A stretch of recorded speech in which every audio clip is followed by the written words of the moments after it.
All right, let's talk about driving. We're going to strip it all the way back to the very beginning. We're diving into the official handbook from the Singapore Traffic Police to get a handle on the real fundamentals of operating a car. So whether you're just starting out or, just need a quick refresher, think of this as your guide to getting comfortable behind the wheel. So the handbook starts with this quote, and honestly, it really hits the nail on the head. It tells us that being a good driver isn't just about being skillful. It's about being safe. It's not some kind of race, right? It's all about this huge responsibility we have for everyone else out there. The fancy moves? Yeah, that stuff comes with practice. But safety, that has to be number one always. And that's the perfect lead into our first section here. Before we even think about touching the pedals or the steering wheel, we got to talk about the most important part of any car, and that's you, the driver. Your mindset, your attitude, that's the foundation for literally everything that follows. Okay, look at this list. What's so interesting here is that none of this stuff is about, how fast you can turn a wheel. It's all about what's going on in your head. Are you patient when you're stuck in traffic? Are you courteous to that cyclist next to you? Can you anticipate what the car in front of you might do? These are the things that make someone a safe driver. It's all about being focused, staying calm, and being ready to react the right way. And you'll see in a bit how all of this connects directly to how you use the car's controls. All right, so now that we've got the right headspace, let's get to know our tools. We're stepping into the cockpit, your command center, and trust me, every single button and pedal in here has a really important job. So here it is, the cockpit. I know, it can look a little intimidating at first, but it really just boils down to a handful of primary controls that you'll use all the time. So let's break them down, one by one, starting with the big one right in front of you. First up, the steering wheel. This is your main connection to the road, right? It's what lets you point the car where you want it to go. Now, the handbook points out something important. When you're just driving straight, you only need a light grip. But the second you go into a turn or hit a bumpy patch of road, you'll want to tighten that grip. That's how you stay in full control and can react to whatever the road throws at you. Next, we've got the handbrake. Its job is super simple but so important. It's basically a mechanical lock for your wheels. You pull it up when you park and it physically stops the car from rolling away. It's that final piece of security to make sure your car stays put.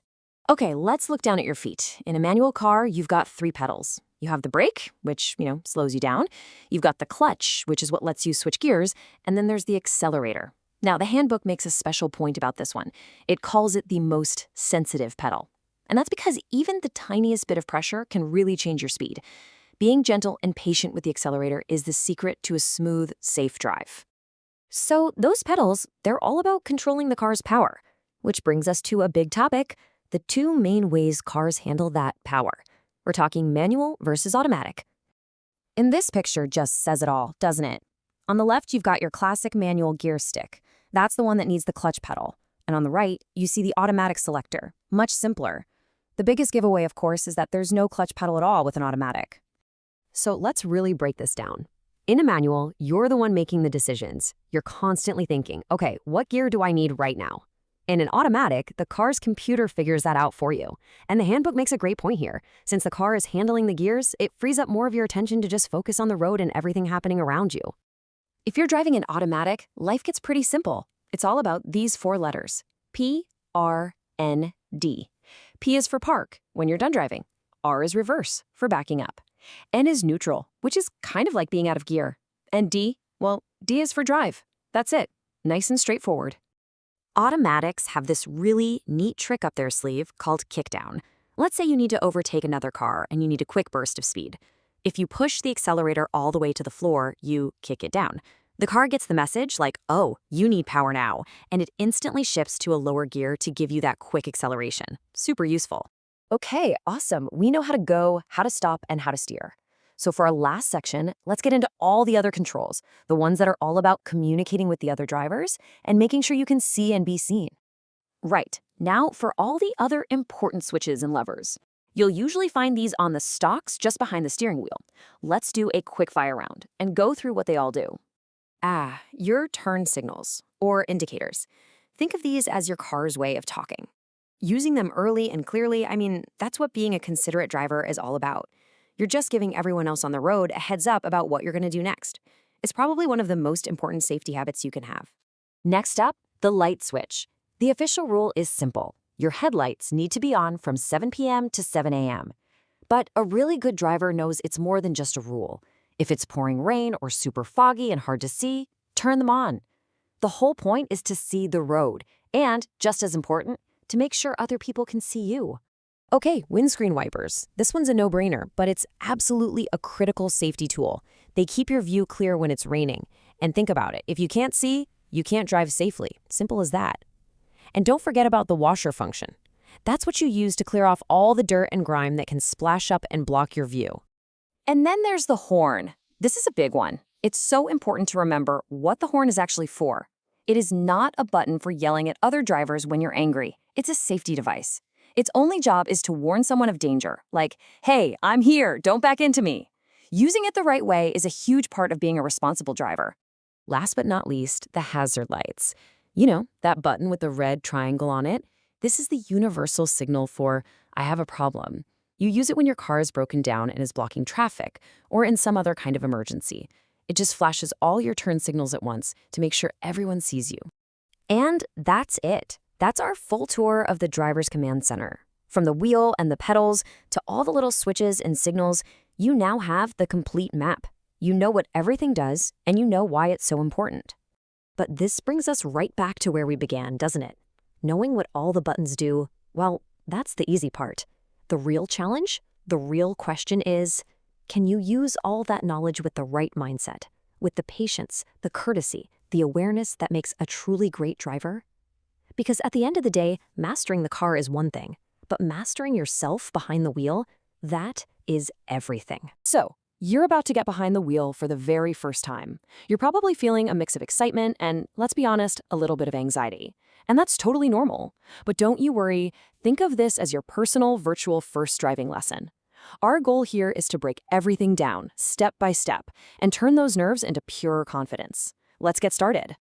Here's our game plan. First, we'll get you settled in with something called the cockpit drill. Then, we'll get the car actually moving.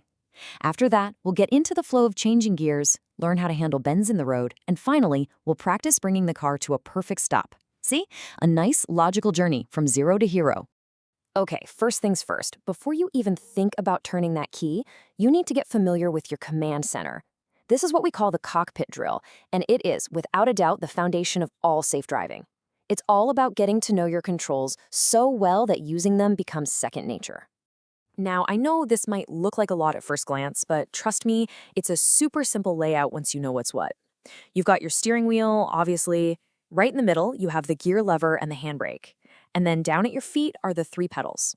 We're going to take a quick look at each one right now. Let's start with the big one, the steering wheel. Its job is pretty straightforward, right? It points the car where you want to go. But here's a cool little fact. It's actually designed to self-center. That means when you're driving straight, you only need a light, relaxed grip. Seriously, no need for a white-knuckle death grip. So, what's the right way to hold it? Well, think of the wheel like a clock. You can either place your hands at the 10 to 2 position or the quarter to 3 position. Both of these give you the best control. And the number one rule? As long as that car is moving, you've got 2 hands on the wheel, always. All right, let's look down at your feet. In a manual car, you've got 3 pedals. All the way to the left is the clutch. We'll talk more about that one in a sec. The one in the middle is your brake. Pretty obvious, it slows you down. And on the right, you've got the accelerator, or the gas pedal. That's what gets you going. 3 pedals, 3 very different jobs. And back up in the center, we have the last 2 pieces of the puzzle. The gear lever is how you tell the engine how much power you need. And the handbrake, well, that's just to make sure your car stays put and doesn't roll away when you park it. Simple as that. Okay, you're familiar with the controls, you know what everything does. Now it's time for the fun part, putting it all together to actually get the car moving. This is where that hand-foot coordination really starts to kick in. This 5-step sequence is your new best friend. Here we go. Step 1, clutch pedal all the way to the floor. Step 2, slide the gear lever into first. Step 3, and this is crucial, check your mirrors and your blind spots. Make sure it's all clear. 4, handbrake down. Now for the delicate part. Step 5, you're going to gently press the gas with your right foot while you slowly, and I mean super slowly, let the clutch pedal come up with your left. You'll feel a little vibration, the biting point, and the car will start to creep forward. And that brings us to this key point. The gas pedal is, well, it's sensitive. If you stomp on it, the car is going to jerk forward. If you don't give it enough, the engine might stall out. Getting that perfectly smooth start that everyone wants, it's all about finding that gentle, precise touch with your right foot. And hey, it just takes a little practice. You're moving. That's awesome. But we can't drive around in first gear all day. The next skill to learn is changing gears. This is how you really start to work with your car's engine to build speed smoothly and efficiently. Think of the top of your gear lever as a little map. It shows you exactly where every gear is. You've got first, second, third, and so on. But see that N in the middle? That stands for neutral. When you're in neutral, the engine is basically disconnected from the wheels. It's running, but no power is getting through. So, how do we actually get from first gear to second? That's where the clutch pedal comes in. It's the magic key. Think of it like a light switch. When you push the clutch pedal down, you turn the power off between the engine and the wheels. That little break in power is what lets you smoothly slide into the next gear. This little diagram shows you exactly what I mean. On the left, you've pushed the clutch in. See how the plates are apart? The engine can spin all at once, but no power is going to the wheels. On the right, you've let the clutch out. The plates are pressed together, and boom, power is flowing again. Simple, right? So, which gear should you be in? Well, first gear has all the muscle to get your car moving from a standstill, but it's only for super slow speeds. You'll almost immediately want to shift up to second gear. Think of second gear as your city driving workhorse. It's perfect for low speeds, stop-and-go traffic, and taking sharp corners. Okay, so we're moving, we're changing gears. Now we've got to learn how to turn. Navigating a bend is more than just yanking the wheel. The secret to a safe and smooth turn is all about what you do before you even get to it. It's all about preparation. Check out this game plan for taking a bend. We can break it down into 3 key moments. There's A, which is your approach. There's B, right in the middle of the turn. And C is your exit. To stay in complete control, you need to do something different at each point. Okay, here's the play-by-play. At position A, as you're approaching the bend, you do all your slowing down. You take your foot off the gas and shift into a lower gear, like second or third. Then at position B, right in the middle of the turn, you just maintain a steady speed.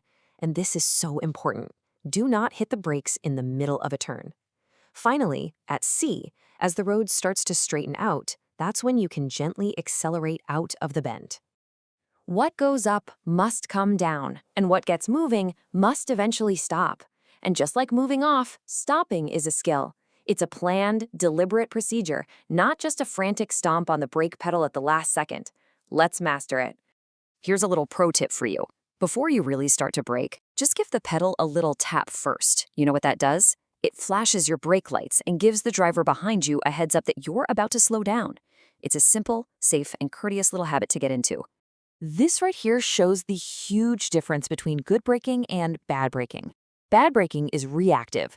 You hit the pedal late and have to push harder and harder, which makes for a really jerky, uncomfortable stop. Correct braking is proactive. You start braking early, and then you actually ease off the pressure as you come to your final stop. The result? A perfectly smooth halt every time. And here it is, your complete, foolproof checklist for stopping. 1. Check your mirrors. 2. Signal. 3. Check that blind spot. 4. Get into position. 5. Begin to brake smoothly. Now, number 6 is the one everyone forgets. Just before you come to a complete stop, push the clutch all the way in to keep from stalling. And finally, 7, secure the car with the handbrake and pop it into neutral. Just follow that list every single time. You know, as we wrap this up, I want to leave you with this thought. Being able to handle the car is one thing, and it's important for sure. But being a good driver, that's about being a safe driver. It's about being aware, being patient, and looking out for everyone else on the road with you. You know, bad driving habits are really, really hard to unlearn. But the great thing is, you're starting with a clean slate. You now have all the basic building blocks to do things the right way, right from the very beginning. So the only question left is, are you ready to get out there and start building those good, safe habits from day one? Hello and welcome. So, does the thought of merging into a big stream of cars make your hands just a little bit sweaty? Yeah, you are definitely in the right place. Today, we're going to demystify driving in traffic. We'll break it all down into simple, manageable steps. This isn't just about the rules, you know? It's about building your confidence from the ground up. Okay, let's get into it. I know, right? A view like this can feel like the final boss battle in a video game. But here's the thing. Every single driver you see in that picture was once a learner, just like you are now. The secret isn't some kind of magic skill. It's all about understanding a core mindset and a few really key techniques. And that's exactly what we're going to cover. So before we even talk about the pedals or the steering wheel, we need to talk about what's going on up here in your head. Because safe driving, it really starts with a specific philosophy. It's a foundation that keeps you and everyone else on the road safe. It's called the defensive driving mindset. So what is this thing? Well, defensive driving is basically the art of being proactive, not reactive. It means you're not just, steering your car down the road. You're constantly aware of your surroundings. You're thinking ahead about what could happen, and you're making sure other drivers know exactly what you're planning to do. It is absolutely the key to staying out of trouble. Now this is really interesting. Think about how driving actually works. It's a chain of events. First, there's perception. That's seeing the potential problem. Then there's judgment, deciding what to do about it. And finally, there's reaction, actually doing it. Most accidents don't happen because of slow reflexes. They happen because a driver just didn't see or didn't correctly judge a situation. So that's what we're going to train, your perception and your judgment. Okay, let's put that mindset into practice. The single most important thing you can control out there on the road is the space directly in front of your car. Seriously. That space is your safety buffer. It's your thinking time. Let's learn how to manage it perfectly. And this is how you do it. It's the famous 2-second rule. And trust me, this is going to be your best friend in traffic. It's so simple. So pick something on the side of the road that isn't moving, like a sign or a lamppost. As soon as the back of the car in front of you passes it, start counting slowly. 1001, 1002. You should be able to finish that count before your car reaches that same object. If you get there too soon, just gently ease off the gas and let the gap grow. Easy as that. And this image shows you exactly why that space is so critical, especially when you're behind big vehicles. Just look at this. The yellow car is so close to that truck that the driver has absolutely no idea what the traffic light is doing. They can't see if it's about to change, and they for sure can't see any other problems up the road. That 2-second gap, it doesn't just give you space, it gives you vision. All right, so you've got the space in front of you sorted. Awesome. Now let's widen our awareness.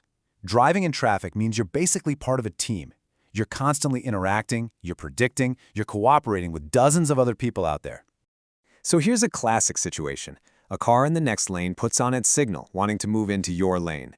Now the gut reaction, the competitive one, might be to speed up and block them. Don't do that.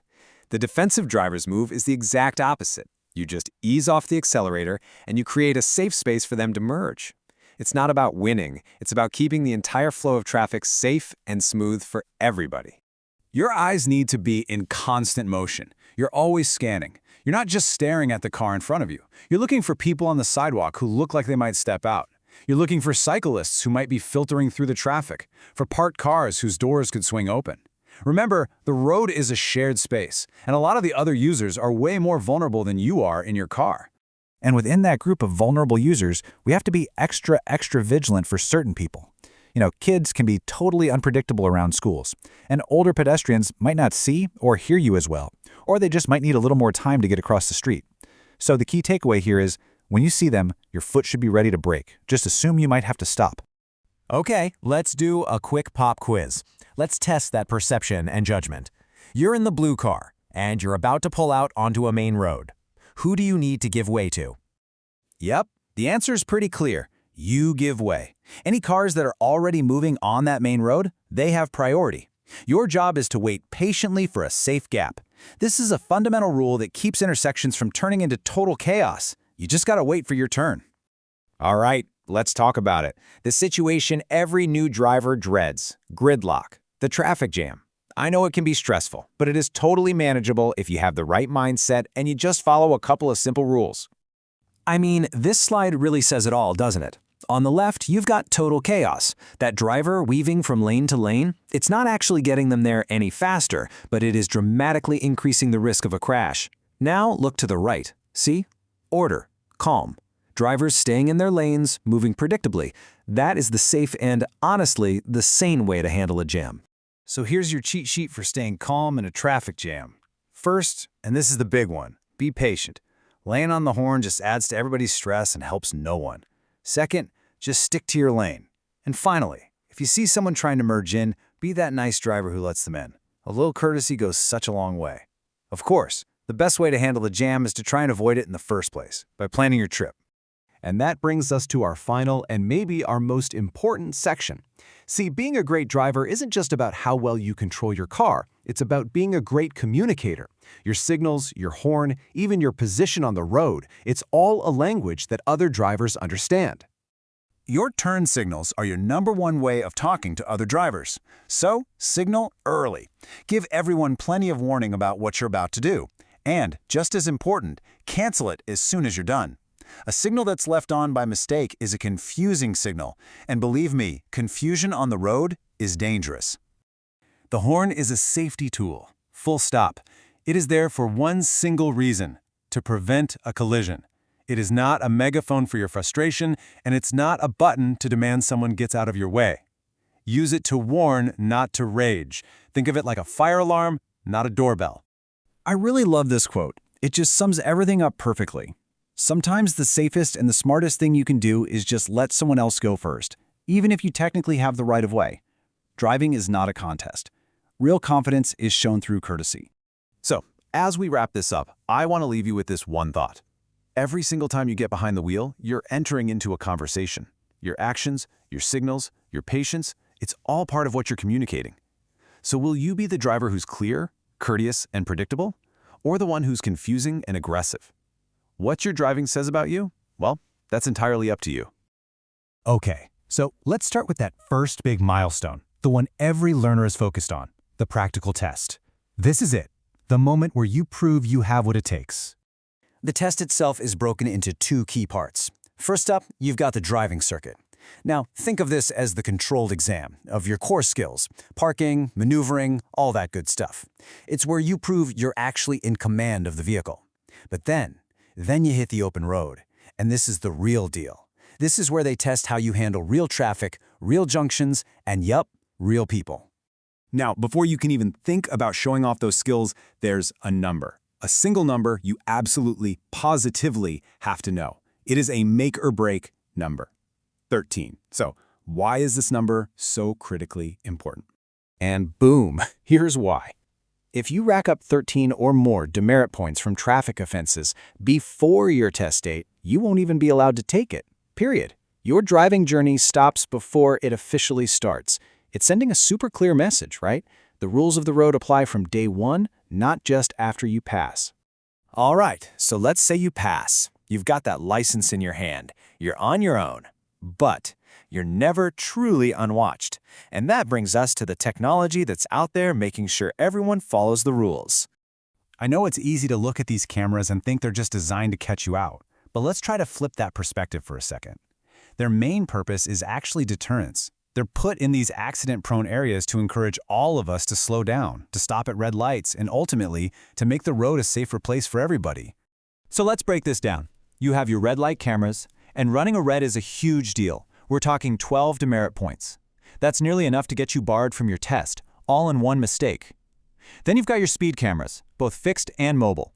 And the penalties here are steep, scaling from 4 all the way up to 24 demerit points, plus the fines.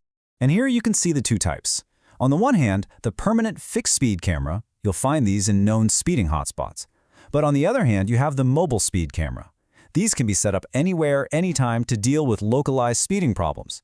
The key takeaway? Just drive at a safe speed everywhere, not just where you think a camera might be. Which brings us to our final and, arguably the most important section. You can pass the test, you can avoid the cameras, but to be a truly great driver, you need something more. You need courtesy. This definition really just hits the nail on the head. Skill is just the starting point. A good driver adds patience, consideration, and a sense of responsibility for everyone else's safety. It's all about our attitude, not just our ability. It transforms driving from a solo task into a real community effort. So what does this look like in practice? Well, it's the simple things. Signaling your intentions early so other people can react. Keeping to the left, not hogging the other lanes. And here's a big one. Actually slowing down a bit when someone is overtaking you. It makes it safer for everyone.